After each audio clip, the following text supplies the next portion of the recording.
آج مجھے جس موضوع پر کشائی کرنے کا موقع دیا گیا ہے وہ دراصل مجھ سے بہت بڑا سوال کیا گیا ہے کہ کیا ہم آزاد تھے؟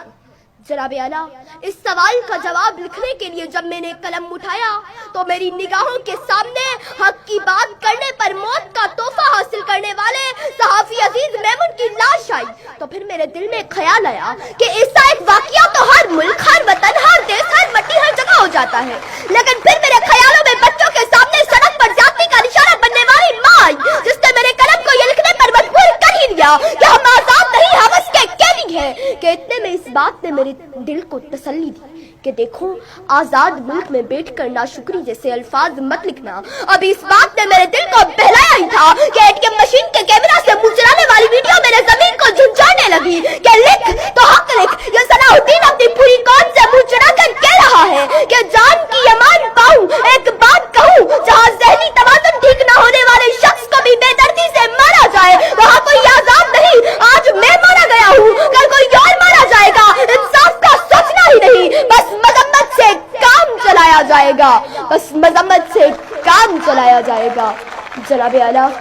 ابھی میرے لکھنے کی جسارت کی ہی تھی کہ فلسطین، کشمیر، برما اور چیچنیا کے لوگوں نے چیخ چیخ کے پکارا کہ اے بے خبر، تو آزادی کی نعمت سے آشنا ہی نہیں، تیری تو ابھی اس عمر پہ لکھنے کی موضوع پر لکھنے کی عمر ہی نہیں، تو آزاد ہے، تو آج لکھنے کو آزاد ہے، تو آج پڑھنے کو آزاد ہے، تو آج اسٹیج پہ کھڑے ہو کے تقریر کرنے کو آزاد ہے، تیرے گھر کے مرد اپنی عبادت گاہوں میں جا کر عبادت کرنے کو آزاد ہے۔ چلو مان لیا 20% لوگ معاشرے میں خرابیوں کی وجہ سے ناانصافی کا شکار ہوئے ہوں گے، ارے تو آج نوشر و فیروز کے مجمع کے سامنے ان کے لیے آواز اٹھانے اور ان کے لیے حق کی بات کرنے کو آزاد ہے۔ ہمیں تو یہ حق نہیں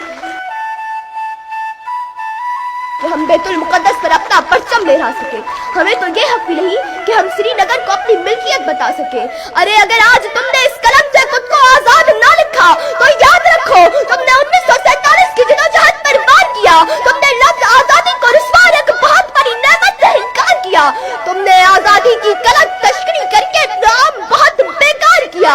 اور تم نے خود کو قیدی کہہ کے قلم کا غلط استعمال کیا، تم نے خود کو قیدی کہہ کے قلم کا غلط استعمال کیا۔ جناب اعلیٰ، یہ چیخیں، یہ آوازیں اور یہ پکار میری سماعت سے ٹکرائی اور میرا ہاتھ کانپنے لگا، قلم نیچے گرا اور میں نے اس موضوع پر لکھنے سے انکار کیا،